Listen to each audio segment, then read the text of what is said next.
أعوذ بالله من الشيطان الرجيم.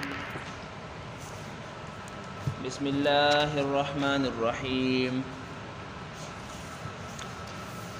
وأنكحوا الأيام منكم والصالحين من عبادكم وإمائكم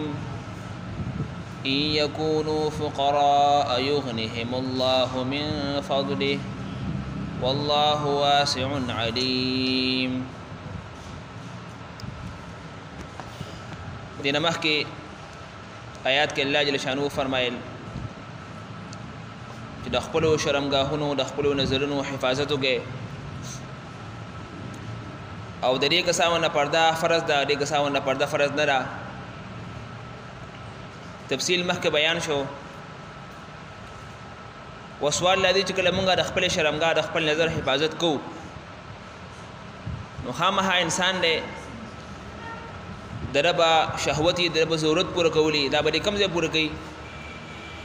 نو دې آیاتونو کې الله تعالی د هغې د پوروالي طریقه بیانوي چې هغه نکاح ده. نو ګویا کې ترغیب د نکاح طرف ته چې د خپلو ځوانانو هلکانو دارنګې د جنکو نکاحونه وکړي چې په معاشره کې پاکدامني راشي، د معاشرې نه بې حیایي او دارنګې فحاشي دا ختم شي. نو ترغیب دی واده طرف ته، نکاح طرف ته. وانکحوا الایام او نکاحو کې د لونډانو منکم ستاسونا. ایاما جمع د ایم د ایم ویل کېږي لونډ ته. لونډ معنا ده پښتو کې ویل کېږي چې د کم کس ښځه نه وي یا هغه ښځه چې د هغې خاوند نه وي. مراد د دې نه غیر شادي شده افراد دي، خو نارینه یي کو زنانه یي چې د دې نکاح نه ده شوې نو تاسو د دې نکاحونه وکړئ د نارینو د زنانو. والصالحین او د نیکانو من عبادکم د غلامانو ستاسونا و امائکم او د ویندو ستاسونا.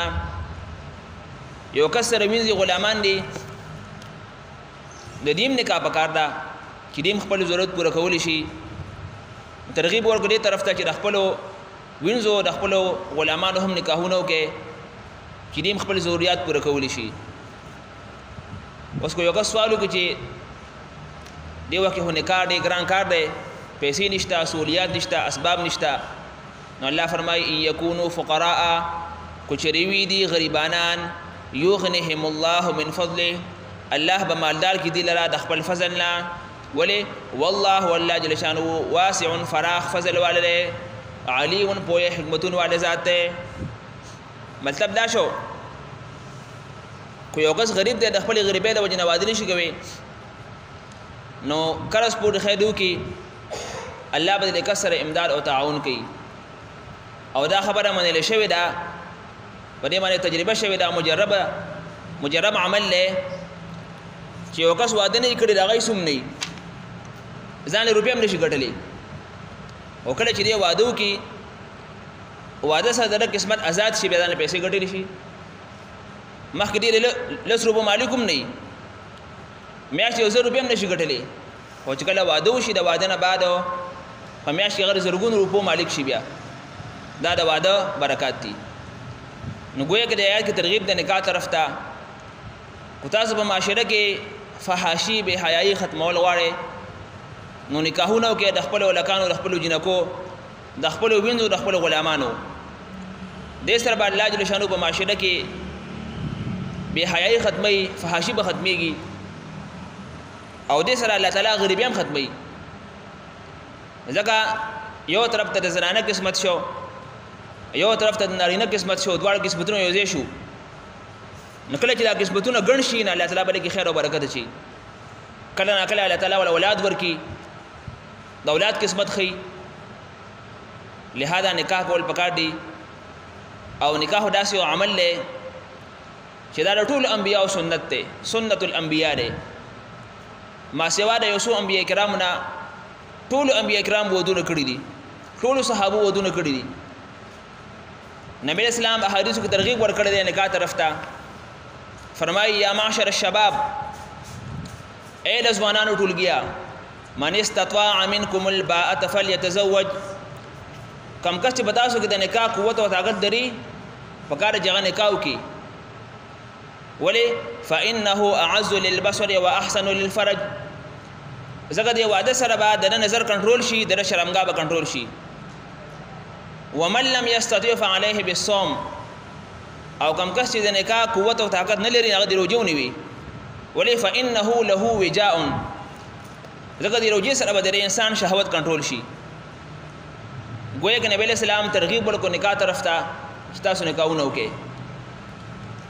او بل دې فرمایي تزوج الولود الودود تاسو د هغه زنانو سره نکاحونه وکړئ چې هغه مینه کوونکي هغه ډیر اولاد پیدا کوونکي. نو ترغیب دې نکاح طرف ته واده طرف ته. او د واده مقصد صرف شهوت پوره کول نه دي. ګوره واده سره کورنۍ آباد شي نه سره انسان مصروف شي دی حقوق العباد او پیجنی د خزي حقونه د بچو حقونه او دله الله تعالی اولاد ورکی او چې بیا د اولاد د دیندار شو اولاد د حافظان شو قاریان شو عالمان شو مدرسو دلال فارغ شو علماء کرام شو داغي مدرسې خپلې لاسونه لوی خیر دی چې یو کس بچي یو بچي دو بچي یا یو بچي یا دو بچیانه علمونو کې حفظونو کې مدرسې چلی بیا لاسونه لوی خیر دی. دا ټول ثمرات او دا ټول فواید بیا مور پلار ته ملاويږي. او کېدی شي د دین علاوه ستا په اولاد کې الله تعالی داسې اولاد ستا پیدا کړي چې د دین په بل شوم کې استعمالېږي د دین خدمت کوي د خلکو سره د خیر ښېګړې کارونه کوي خلکو ضرورت پوره کوي دا ستاره لپاره یو ګټه ده. لہذا په دې مقصد باندې واده کول پکار دي چې یو خدای د انبیاو سنت ته بل په دې سره به سړی خپل حاجت پوره کوي حاجت هم پوره کېږي پای کې ثواب هم دی او چې الله تعالی ولا اولاد ورکړي دا ځان بیا یو ګټه ځان بیا لوی خیر دی. او چې بیا اولاد د دیندار شو حافظان شو قاریان شو عالمان شو دا بیا نور هم ګټه ده. لہذا په دغه نیت باندې ودونه کول پکار دي. افسوس زموږ د زمانې په مشرانو باندې او کشرانو باندې چې بعضې کسان د دې وجې نه د خپلو لورانو نکاحونه نه کوي ودونه نه کوي. زه خو د جایداد خاوند یم زما بلیا ځمکې دي زما خو بلیا دوکانونه دي خو چې لور مې واده کړه نو بیا به نه څه ورته زوم به ته وایي بیا به نه زوم حصه غواړي چې زما چې د لور له خپل حصه ورکړه دوکان ولا ورکړه پټۍ ولا ورکړه جایداد ولا ورکړه یا په ژوندانه یا ما د مرګ نه بعد نو بیا به زما د زامنو سره جګړې کوي. نو بعضې کسانو صرف په دې بنیاد باندې خپلې لورانې دا کورونو کېنولې دي. بعضې کسانو خویندې کېنولې دي ټیک ته پلار وفات شوی دی خور د ده په اختیار کې ده خور چاله په نکاح نه ورکوي ولې لږه یاره بیا به نه جایداد غواړي جایداد کې ما سره حصه ده بیا به عدالت ته ځي دوکان به بیلمه ځمکه به بیلمه پټۍ به بیلم بیا نغدې پیسې به بیلمه. نو څونه افسوس چې به د 1 لاکو 2 لاکو 15 لاکو یا لسلکو روپو راپاتو د خپل لور یا د خپل خور ژوند تباه کوي. او دا خو داسې د فتنې دور دی چې دې وخت کې بغیر واده کړې وخت تېرول انتهایي ګران دي. ځکه فقها فرمایي چې د واده یو څلور صورتونه دي. بعضې صورتونو کې نکاح کول واده کول فرض دي. فرض به هغه صورت کې دي کله چې د یو کس دا یقین کو زه واده نه کوم زما نه زنا کېږي خو نارینه کو زنانه وي داسې ماحول کې دی پاتې کېږي داسې عمر ته دی ورسېدو چې دی خپل ځان کنټرول کوي نه شي داسې معاشره ده داسې وخت تېرېږي بیا دله واده کول فرض دي. او که نه د ګزاره کېږي خو بیا هم حالات ورته ښکلي نه دي بیا واجب دی هغه وخت کې واده کول. اگر یو انسان په عام نارمل حالت کې خپل ځان کنټرول کولی شي خپل شهوت کنټرول کولی شي نو بیا واده کول سنت دي. بعضې صورتونو کې واده کول ګوره حرام دي. حرام په هغه صورت کې دي کله چې یو کس بیمار دی د ښځې ضرورت نشي پوره کولی د واده ضرورت نشي پوره کېدی یا یو کس چې کوم دی هغه ظالم دی انتهایي لوی ظالم دی ښځه باندې ظلمونه کوي نو دغه صورتونو کې بیا نکاح کول نه دي پکارو دا خو بیا ته د زنانه ژوند تباه کوي. نو عامو حالتونو کې واده کول دا سنت دي مستحب دي او دې دور کې موجوده دور کې چونکې داسې د فتنې دور دی دې وخت کې واده کول واجب دي. خو زمونږ د رواجونو د وجې نه زمونږ د رسمونو د وجې نه مونږ ته نن ودونه کول ګران دي. اول به جینۍ خوښې بیا به د هغې نه بعد کویدن کې بیا به واده نه ټک دی بیا به وربلي بیا به غوبلي بیا به واده شل مسلې هم د جوړ کړي دي او دونه کالي وکړه دونه کټونه بسترې وکړه او دا وکړه نو غریب سړي ته نه واده کول ګران دي ولې د رسم او د رواج د وجې نه یو غریب جنۍ دوا د دې معاشرې د رسم د وجې نه هغه ودې نه شي دومره موږ د رسمونو متاثر یو زرګونو روپو دغه جوړې دغه جامې د زرګونو دغه نور سامانو څه ضرورت لري تا دا واده خو سادم کې دي شي یا مونږ خامخا می خلالو خامخا به یو شدیګه بغدو ټول لستم خبرو د دې مو ضرورت نشته نو یو کس وس نه کېږي بالکل مکوا سادو بو باندې واده وکا ګوره ولې مګه خو صدیقونه اصل الاله لازمي خو نه ده د نبی اسلام نکاح د یو صحابي سره ام المؤمنین صفیه خیبریه رضی الله تعالی عنها دا په جنگ خیبر کې نبی اسلام ته ملوش وا نبی اسلام دې سره بدغه موقع باندې نکاح وکړه او د نبی اسلام د نکاح د واده سولې ما صحابو ته اعلان وکړ چې کوم صحابي سره سونه خوراک موجود دی غرو باسه چا سره کجوري دي چا سره روټي چا سره بل خوراک چې غرو باسه یو دسترخوان ولګ ټول روټي پای باندې خورش وای دا خوره دا زما د واده ولې مړه زمونږ حقانی کې زموږ استاد مفتی صاحب الله حقانی صاحب اوس بیمار شوی دی هغه زما د زو واده اماوی چې په حقانیه کې هو 3000 سلور طلبه کرام دي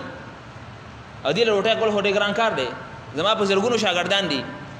زما بلا تعلق ته د پولو یو بوج مرا وختو طالبان یو پلیټ کې یو پلیټ پوله ورکولې دا زما د زوی د واده ولې موا یو پوله بار په چمن کې واچو مرغوم ځان له خوړې زما د زوی په واده کې مرغوم پوله خوړې دي دا واده په پولو مانیم کې دي شي په یو بل سپک سیز مانیم کې دي شي دا دیګونه دا علاله او لازمي نه دي بهر حال ترغیب د آیات کې نکاح طرف ته چې د خپل نارینو د خپل زنانو دغه ودونه کول پکار دي او کله چې وکاسو د واده په تلاش کې د واده په تکل کې دی نه الله تعالی ورې کسر امداد او تعاون کوي په دې کې بیا ناراستیانی پکارو حدیث کې مرادي یو درې شونو کې تلوار پکار ده کله چې یو زنانه ته داغه د مزاج مطابق رشتہ ملوش وا بالکل دا ورکول پکاري بیا به چو چرانی پکار چې دا هو د پلانګي خاندان والے دی دا هو ډنګي خاندان والے دی دا هو سرکاري نوکر نه دی دغه خو دکانداري نشته او دی خدای نزان بیا شرطونه لګول نه پکارو کله چې ستاره مزاج مطابق تا دا یو نارینه ملو شو بس هغه بیا خپل زنانه په نکاح باندې ورکول پکار دي لہذا د خپل زنانو داغي ژوندونه تبا کول نه پکارو کو یو زنانه کونډه شوی دا خاوند وفات شوی دی یا چې طلاق ورکړي دی او دغه زنانه پلان کړ کور ناشته او د دې مزاج مطابق رشتہ رااله نو په دې کې بیان کار نه پکارو کله نه کله داسې شي چې پلان وي چې دا خو موږ یو ځل ټکراو خړله او دې ته طلاق ملو شو دوباره ځې باندې کانه ورکوما یا د زنانه مثلا خاوند وفات شو دوباره باندې کانه ورکوما نو دا غره د زنانه سر زیاتی کولی ځکه زنانه هو کمزور ذات د خپل زمين اظهار غني شي کوي چې ما وعده کوي اختیار تاسو ته مثلا پلان یا تیرور یا د کورت مشر تاسو اختیار دی لہذا ورکول لای پکار دي نو بیا د زنانه ژوند تبا کول نه پکارو خو یو ځای کې مثلا یو زنانه ته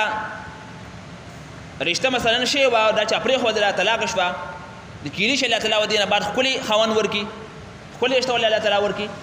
د دې څه بدلېږي لکه څه بدلېږي تاسو ته ما مخکې واقع بیان کړی دا د نبی اسلام یو بیبي دا ام سلمہ رضی الله تعالی عنها د دې او د خاون انتهایی یو سره محبت وو ابو سلمہ رضی الله تعالی عنہ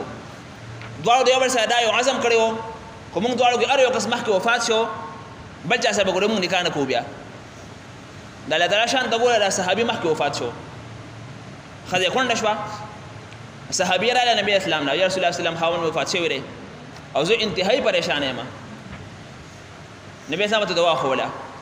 اللهم اجرني في مصيبتي واخلف لي خيرا منها یا مال زما په مصیبت باندې مال اجر راکې او مال د دې بهترین نعمت بدل راکې دا صحابیه په خنداش رسول الله سلام ما ته ابو سلمان خپل خاون ملاويږي چې دا ابو سلمہ او چې دا بل خاوندو سو وخت نو نبی اسلام دې زنات نه کا پیغام ولېګو دغه صحابیه ام المؤمنین شوا نو چې دا ابو سلمہ او چې د نبی اسلام بهر حال نو کو داسم یو زناته داګه د پاره درشتي من نبوت وشي بل دې نه ول رشتہ راشي نو بیا پای کې چون چرا کول نه پکارو بلکې دغه زنانه بیا په نکاح باندې ورکول پکاري کله چې الله تعالی دې قسمت راويخ کی الله تعالی دې جون خسته کی یو زنانه باندې ظلم شوی دی زیاتې شوی دی د ظلم او زیاتې راو جنا چا پرې خلا بس هغه الله تعالی سره معاملې را کله چې دویم ځای کې دې رشتہ خدای کوشي الله تعالی دې خپل ژوند ورکی لهدا دا سوتونو کو بیا ذاتی نه پکارو بلکې خپل زنانه بیا په نکاحونو باندې ورکول پکاري وګوره الله دې نه کو چې دا زنانه د دې واده نه کول د وجنا په ګناه کې مبتلا شوه د دې نه مثلا زنا او شوه د دې نه بدکاری شوه دا ټول وبال په پلار په سر باندې دا ټول وبال په نمور په سر باندې دا ټول وبال په دې کور چې کوم افراد دي کوم مشران دي په سر باندې وي یا د یو پلار او یا د یو مور خوسته طاقت شته چې د خپل بچی نه کاو کی او کاسنه بدن ولې نه کان کی کله وی یا د خلا ماشوم دی کله وی د نوکری نشته کله وی د کاروبار نشته کله وی د نه پويږي کله وی رشته خنه ملاويږي خو د اسباب مهیا اسباب سره خي او بیا هم د خپل زامن او خپل ورانو نکاحونه نه کوي نو تر څو چې دا لور او د یزوی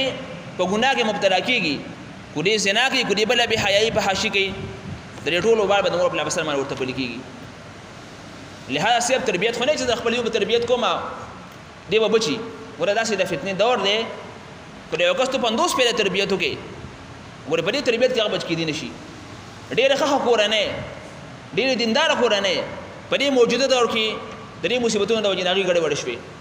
لهدا په داسې صورتونو کې د خپل اولاد نکاحونه پکار دي او دا دومره اهم مسله ده چې الله جل شانه د آزاد سره سره د غلام مسله بیان کړه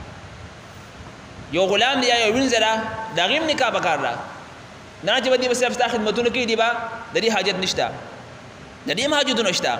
لهدا د حاجت پر کول لپاره دا غیر لپاره نکاح دا غیم نکاح کول پکار دي ستا سره په ملکیت کې یو غلام دی غلام له شرع نکاح باندې بس وکا ستا په ملکیت کې یو وینځره ویند چې په نکاح باندې ورکا اما کې الله فرمایي یکونوا فقراء یغنیهم الله من فضله دې بارے یو حدیث کې راغلی دی یو صحابي وغه وعده کړو انتهایی غریبو راغ نبی صلی الله علیه وسلم زو انتهایی غریب یم وعده مې کړې پریشان یم زما د رزق بندوبست صحیح نشته نبی صلی الله علیه وسلم ته دویم وعده وکا او ته رسول الله صلی الله علیه وسلم هغه یو په مها غست یم اته ماته دا دویم وکا به خیر خبره منلو کې خیری صحابي دویم وعده وکړو د دویم وعده سم دا مسله حل نشوه بیا راغی رسول الله صلی الله علیه وسلم مسله حل نشوه زرا سي پریشان یم زما د رزق بندوبست کولې نه وسم نبی صلی الله علیه وسلم دریم وعده وکا هغه ماله دوه چن ناراضي و دریم بسنګ وکما بهر صحابو خبره منله دریم وعده وکړو نو بعد روایت کو دریم بعد صلی الله علیه راضي چې دا حضرت هنرمند وا سشي به جوړوس پرتواه یا بل الله سشي اب دي صحابيه بازار کې خرڅو وندا داګه نو جاي د معاشري الله تعالی حق لا نو په دې ودونو سره الله تعالی غوري فقر او غريبي ختمي الله تعالی په دې سره مالداري راولي الله تعالی فراخي راولي او څومره چې وخت ګوره دا مستقل عبادت ته نکاح ګوره مستقل عبادت ته دغه نکاح کې د خځې حقونه دي د بچو حقونه دي